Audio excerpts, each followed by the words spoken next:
On that note, I'm glad to be joining you here today for us to meet around this round table 2 years into my tenure and to listen to the tangible progress that we've made, mentioned by Matthew, Hafez, Jihad, Stefano, and others during this week who have walked this path with us. It is the most clear indicator of the hard work we've together put in the effect that this had.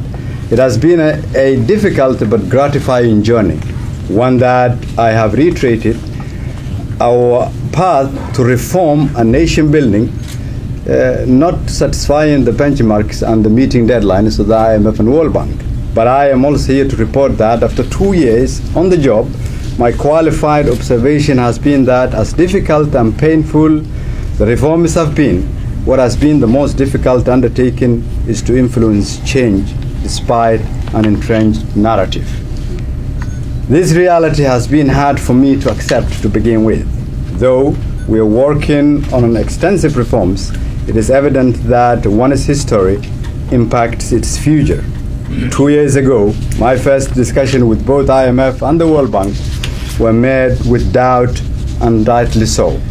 Since then, we've shown unparalleled commitment, opened our books and offices, and worked hand in hand with the IMF, World Bank, and involved donors against not just to meet benchmarks and deadlines, but to work hard to achieve these targets. The collaboration and cooperation with the IMF, World Bank, and the rest of the donors for us has become a tool to reform our country's institutions.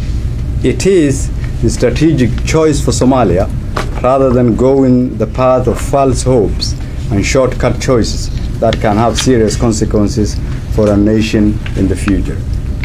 Due to the working relationship we've had with each of you who are here, we've made tremendous progress. We can now report that our economy, though small, is growing. We have the lowest inflation rate in the neighboring countries, stronger purchasing power, thousands of businesses registered only in Mogadishu since our president was elected.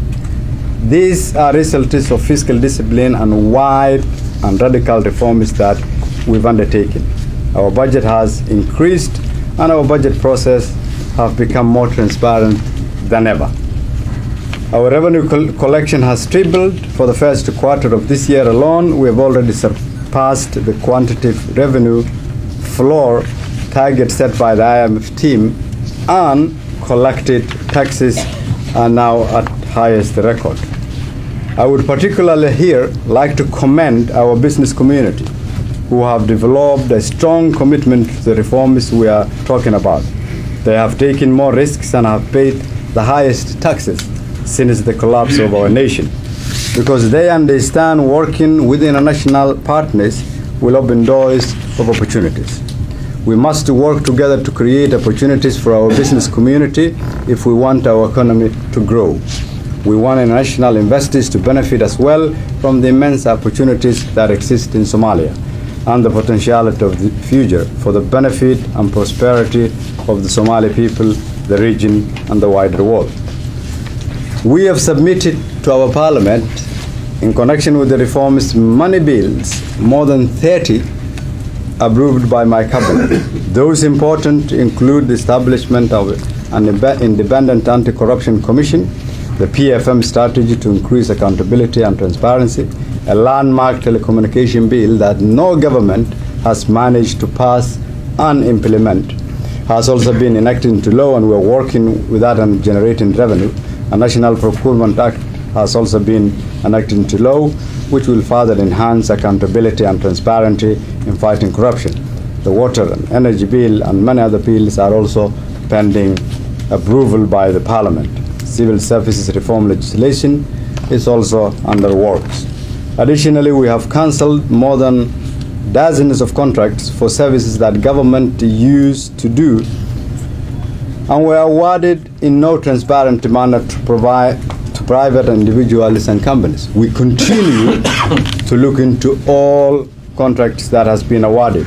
We are also working towards fiscal harmonization between the federal government and federal member states. In February this year, we signed a landmark fisheries revenue sharing agreement that allowed the Federal Ministry of Fisheries to issue fishing licenses for foreign fishing companies in order for us to increase our revenue. All these initiatives that government has undertaken since it came to office were critical in meeting the benchmarks requirements of the IMF in connection with the S&P.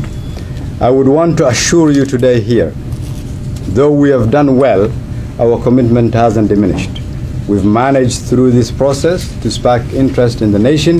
The entire government and our population see this as a success story, as the first step to the new Somalia. During this visit, I have shared another personal insight with colleagues here, especially those from the World Bank and IMF. Reforming Somalia's economy is not enough if we do not at the same time reform the security sector and our political processes.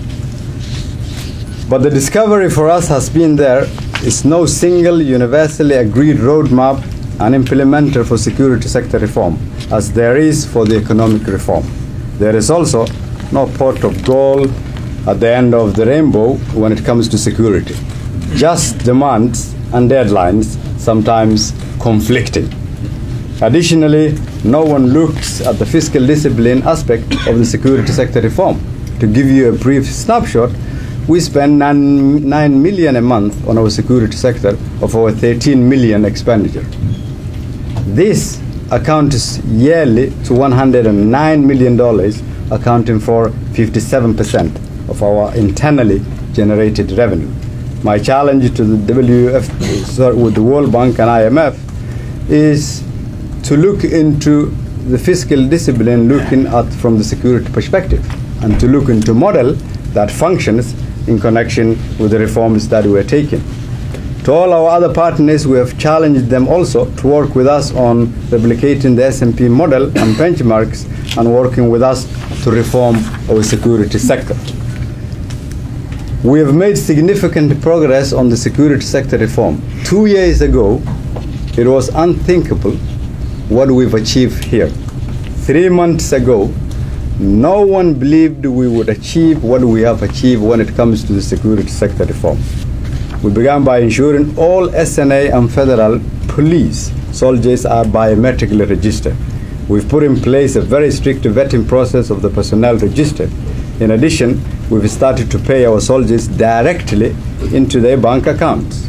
In March 2019, nearly 17 soldiers have been paid directly into their bank accounts. In addition, the soldiers also receive their rations funds directly into their bank accounts. As a result, we've saved more than $2 million monthly. We've reformed the administration and the finance and personnel departments of the SNA and the police. We've developed new financial management procedures and guidelines tailored to the security agencies to increase transparency and accountability of the management of all security sector expenditures. We are in the process of re-tendering all security sector contracts to ensure that they go through an open and transparent procurement process. We also asked the Auditor General to conduct an external audit of our security forces, previously unheard of, and we will begin shortly to follow up on these audit's recommendations. We've also begun conducting operations, secure and hold operations by SNA for the first time. It wouldn't have been possible without the reforms. We are holding territory as a result of these reforms, and holding is linked to sustaining our forces. I believe the biggest obstacle on the security sector are now behind us. Then the third leg to reform is our political process. The vested interests in the economy and the security sector are also in this political sector. It is my belief that the best way to reform is to give political system that gives power back to the Somali people to make their choices on their governments themselves. In order for us to reform our policies, we've determined to start with completing our constitution. That includes clarity on revenue sharing, fiscal federalism, power sharing structures within the federal member states as defined in our constitution, and our future government structure. All these models have been developed, and we are working on bringing together all stakeholders in the parliament, FMSs, and other members of our society to join hand in hand so that we can agree on the future of Somalia and how it should be organized. With the decision point and debt relief on the horizon and a promising security sector reform that is yielding progress, we are becoming more accountable. A comprehensive political reform is in the works. I believe Somalia is on the correct path to its recovery. I would like to request that you stand with the Somali people. Finally, your efforts can be recognized for yielding success story.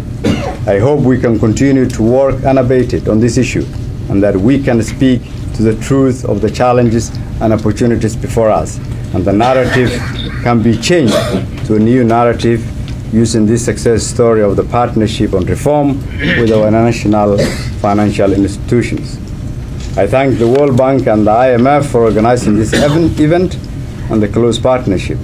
I also thank the donors who have stood by the Somali people for decades, and I hereby renew my full commitment to continue and see through these important reforms that will bring about peace and stability in Somalia. Thank you.